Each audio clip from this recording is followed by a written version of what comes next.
तो ये वाला क्वेश्चन है, the set of order triads this where ये बिलोंग करते हैं एफ में is a subspace of this. तो ये मुझे प्रूव करना है कि देखो ये क्या है, आपका एक एलिमेंट है, आपका एक पूरा सेट है, किसका, इसका। तो ये सब क्या है, एक सबस्पेस बना रहे V3F के। तो इसको मैं अभी जो हमने थ्योरम प्रूफ करी थी, हम उसी उससे करेंगे यही वाला ए अल्फ़ा प्लस बी बेटा। अगर ये मैंने दिखा दिया जहाँ पे ए बी क्या है, फील्ड के एलिमेंट है, स्केलर्स हैं, और अल्फ़ा और बेटा क्या है, वेक्टर्स हैं। तो यहाँ पे आपके वेक्टर क्या है, इस फॉर्म में है, ठीक है। तो हम यहाँ पे भी वही करेंगे, हम सोल्यूशन में लिखेंगे कि जो W है, सबसे पहले हम ये दिखाएंगे कि जब जो W वो एक क्या है, नॉन एम्प्टी सेट है। ये दिखाना इंपॉर्टेंट होता है, W is non empty set. सबसे पहले हम ये दिखाएंगे कि W क्या है, नॉन एम्प्टी सेट है। क्यों?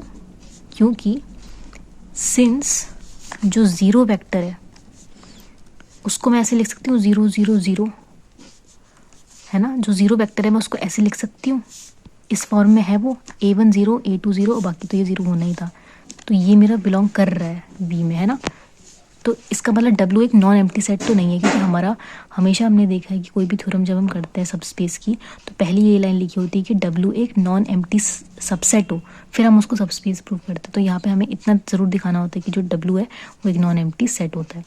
इसके बाद हम क्या कहेंगे, हम ले लेते हैं कि लेट अल्फ़ा ले लेंगे, 2 हम मान लेते हैं, है ना। हमको क्या चाहिए होता है, हमको 2 चाहिए होते हैं, ए अल्फ़ा प्लस बी बेटा में 2 वेक्टर चाहिए होते हैं। तो हम 2 वेक्टर मान लेंगे, let alpha equals to A1 A2 and 0 and beta equals to, sorry ये गलत ले लिया, A1 नहीं A2 ही सीधा, और B1 B2 और 0, ये अल्फ़ा और बेटा ले लिए।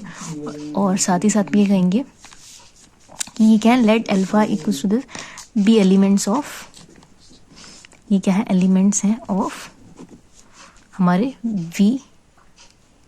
W के, ये हमारे W के एलिमेंट्स हैं, ठीक है। जहाँ पे where A1 A2 B1 B2 क्या है, ये आर एलिमेंट्स ऑफ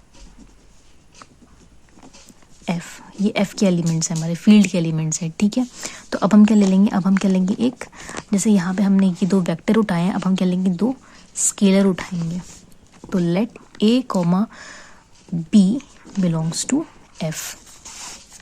अब हम क्या करेंगे, हम ये दिखाएंगे कि A अल्फ़ा प्लस B बेटा भी क्या करता है, बिलोंग करता है W में। अगर हमने ये दिखा दिया तो वो क्या हो जाएगा, आपका सबस्पेस हो जाएगा। यही तो थ्योरम थी कि अगर ये हो जाता है तो हमारा जो सेट W है वो क्या होता है, एक सबस्पेस होता है। तो यहाँ पे भी हम वही करेंगे। तो A अल्फ़ा क्या माना था हमने, ये A1 A2 0 plus B B1 B2 0। अब क्या करेंगे, हम इसको मल्टीप्लाई कर लेते हैं अंदर। तो A1 हो जाएगा, A2 हो जाएगा 0 प्लस BB1 BB2 0। जब इसको मल्टीप्लाई करेंगे B को 0 के साथ तो 0 आ जाएगा, है ना।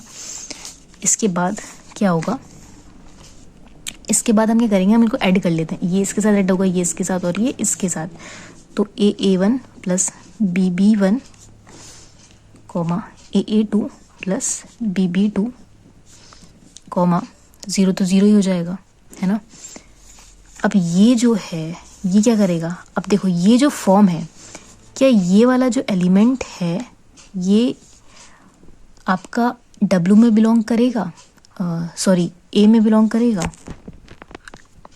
तो क्या ये वाला जो एलिमेंट है ये आपका F में बिलोंग करेगा, हमको ये बताना है। तो देखो A1 ये क्या है, A ये आपका स्केलर है, ये फील्ड का एलिमेंट है, A1 भी फील्ड का एलिमेंट है, ये भी फील्ड का एलिमेंट है। तो इनका जो ये आएगा पूरा सम आएगा, ये भी फील्ड का ही होगा, है ना। तो ये एलिमेंट भी फील्ड का है, उसी तरीके से ये फील्ड का है, ये भी फील्ड का है। तो ये तीनों क्या है, और यहाँ पे लास्ट में 0 भी आ रहा है, तो ये पूरा इसी फॉर्म में आ गया है। तो ये W में भी एग्जिस्ट करेगा ही करेगा, है ना। तो अगर हमने ये दिखा दिया कि ये A अल्फ़ा प्लस B बेटा W में कर रहा है, तो इसका मतलब hence W is a subspace सब एस पी ए सब स्पेस ऑफ V3 F, है ना।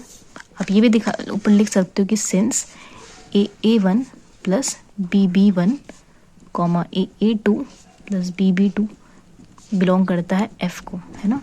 तो ऐसे करके ये वाला क्वेश्चन आपका हो जाएगा। इन क्वेश्चन में आपको कुछ नहीं करना होता है, आपको यही दिखाना होता है कि A अल्फ़ा प्लस B बेटा क्या कहते हैं, आपका W में बिलोंग कर रहा है। आपको जो भी फॉर्म दी गई होगी वेक्टर्स की, वो फॉर्म आप यहाँ पे लगा दोगे, बस यही करना है।